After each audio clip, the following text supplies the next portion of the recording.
So on the eve of the World Cup, Spain changed their manager. Julen Lopetegui was out the door and swiftly replaced by the legendary Fernando Hierro, and that got us thinking, what about the other 31 managers who were in charge at the World Cup? So today we're looking where each World Cup manager was 4 years ago. Stanislav Cherchesov, Dynamo Moscow. The host gaffer spent the majority of his managerial career in Russia, and 4 years ago during the last World Cup he was in charge of Dynamo Moscow, who appointed him in April 2014. Sadly he would last just over a year in the job, which has been a theme for the former goalkeeper's career. Will he lose another job if Russia don't win the World Cup? Probably. Juan Antonio Pizzi, Valencia. The man who failed to qualify for the World Cup with Chile but is still going to the tournament, Pizzi was actually Valencia boss 4 years ago, but his reign was about to come to an end. When current owner Peter Lim purchased the Spanish club, Pizzi was out the door on July 2, 2014 and replaced by current Wolves boss Nuno. Hector Cooper, unemployed. The current Egypt boss was able to enjoy the Brazil World Cup in peace, having lost his job at Al Wassel in March 2014. He would have to wait until 2015 to get back into the managerial game, where the Argentinian was appointed as head coach of the Pharaohs. Oscar Tabarez, Uruguay. Not only was the poor bloke Uruguay manager 4 years ago, he's been in the job since 2006. Surely this summer will finally be the time that Uruguay let Tabarez ride up into the sunset and enjoy his retirement. The poor bloke's in his 70s for Christ's sake. Fernando Santos, Greece. The master technician who guided Portugal to European glory 2 years ago was in charge of Greece at the last World Cup, where he guided his organised yet fairly untalented squad at the round of 16, where they were beaten by Costa Rica on penalties. Hervé Renard, unemployed. A former Cambridge United manager, Renard was out of a job 4 years ago, having left his post at Sochaux just before the 2014 World Cup kicked off.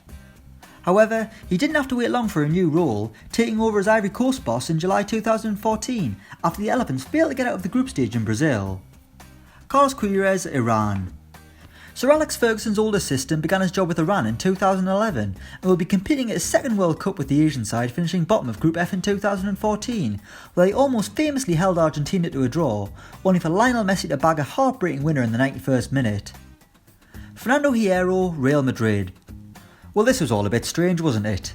Fernando Hierro is now in charge of the Spain team, and 4 years ago he'd just been appointed assistant boss at Real Madrid to work under Carlo Ancelotti. What will Hierro bring to the Spanish side? Hopefully that Sam Allardyce style of play he learned during his year at Bolton. Didier Deschamps, France. The quarterfinals were as far as France and Deschamps got at the last World Cup, losing to eventual winners Germany, but with their latest golden generation of attacking talent, France will be hoping to do much better in Russia and are some people's picks to win the whole thing. Bert van Marwijk, unemployed.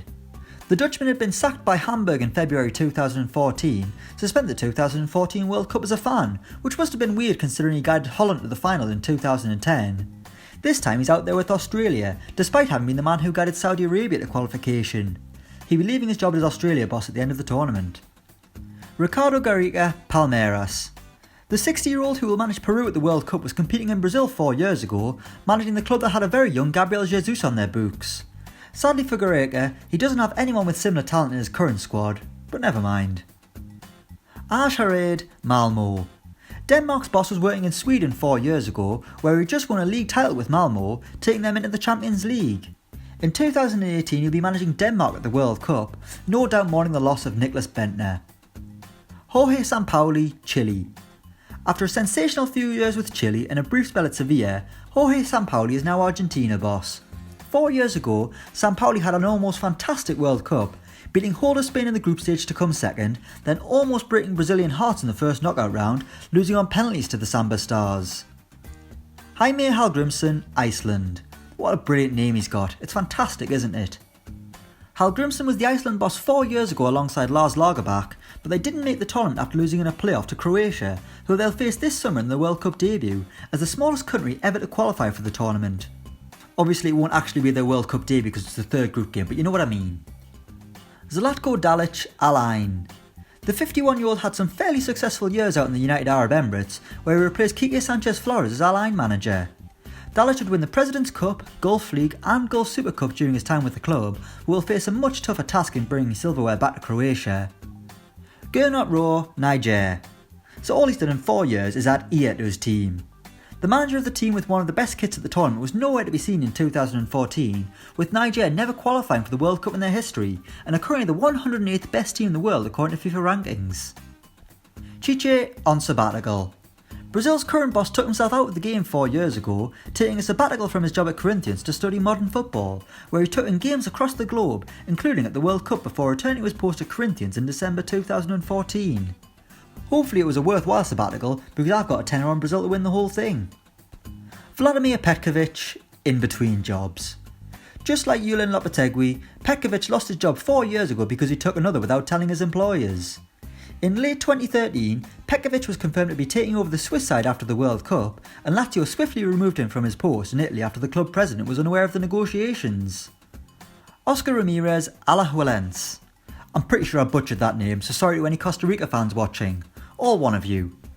Ramirez would win the Invierno title in 2014 and will now get the chance to manage at a World Cup with his native Costa Rica. Mladen Krstajic enjoying his retirement.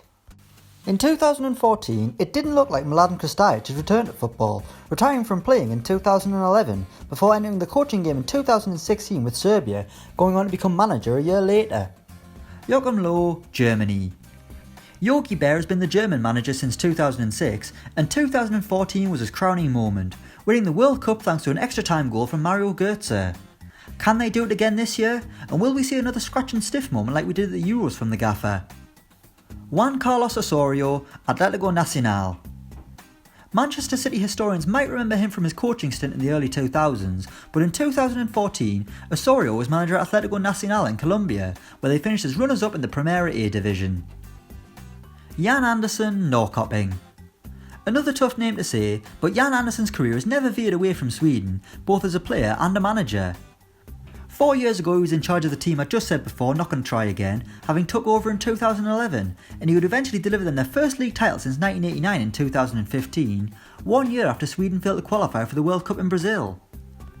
Shin Tae-yong, unemployed. This took some research, but it doesn't look like the current South Korea boss had a job in the game 4 years ago, back when his country finished bottom of their World Cup group. A few months after the tournament he became caretaker manager, but wouldn't fully take the South Korean reins until 2017. Roberto Martinez, Everton. What a 4 years it's been for Roberto Martinez. His stock has gone from an all-time high to a serious low, with Martinez seemingly the weak link in this Belgium side. In 2014 he had just finished his first season in charge of Everton, with the Toffees finishing an incredible 5th position in the Premier League. Hernan Dario Gomez, Panama. Gomez was named Panama boss in February 2014, and 4 and a bit years on, they're somehow at a World Cup. Nothing more to say, as I still barely know anything about Panama. Nabil Malul, El Jaish. They sound like a fun team, and in 2014 they won the Qatar Crown Prince Cup, which would be Malul's final honour in charge of the club, before taking over as manager of Kuwait in the back end of 2014. Gareth Southgate, England under-21s. The man who will be guiding England to World Cup glory in Russia was still in the midst of his apprenticeship 4 years ago, running the rule over the Three Lions under-21 side, with many of the players Southgate helped nurture featuring in his squad for the World Cup this summer. Adam Nawalka, Poland. His tenure as Poland boss began in 2013 after the Poles failed to qualify for the 2014 World Cup, coming fourth in the same qualifying group as England. This time out they stormed qualifying and have arguably the best number 9 in the world today in Robert Lewandowski. Aliou Cissé, Senegal under-23s. Just like Gareth Southgate, Aliou Cissé was working with his nation's youth side 4 years ago, but unlike Gareth Southgate, Aliou Cissé has phenomenal hair. Look at that. Even if Senegal don't get through the group, at least they can take pride in knowing their gaffer has the best barnet. Jose Pekerman, Colombia. The Argentinian is exactly where he was 4 years ago, but this time out teams will be much more wary of the threat they pose. In 2014, Colombia went all the way to the quarter-finals, with James Rodriguez ending the tournament as the World Cup's breakout star. And finally, Akira Nishino, Nagoya Grampus. You may know this team from Arsene Wenger's past, but 4 years ago they were managed by Japan's current manager, Akira Nishino. He wouldn't win anything in that time, and he took over as Japan manager in April this year ahead of the tournament, where Japan are expected to do absolutely nothing. So that's where every World Cup manager was 4 years ago. Let us know your thoughts in the comments below. Thanks for watching, and don't forget to like, share and subscribe.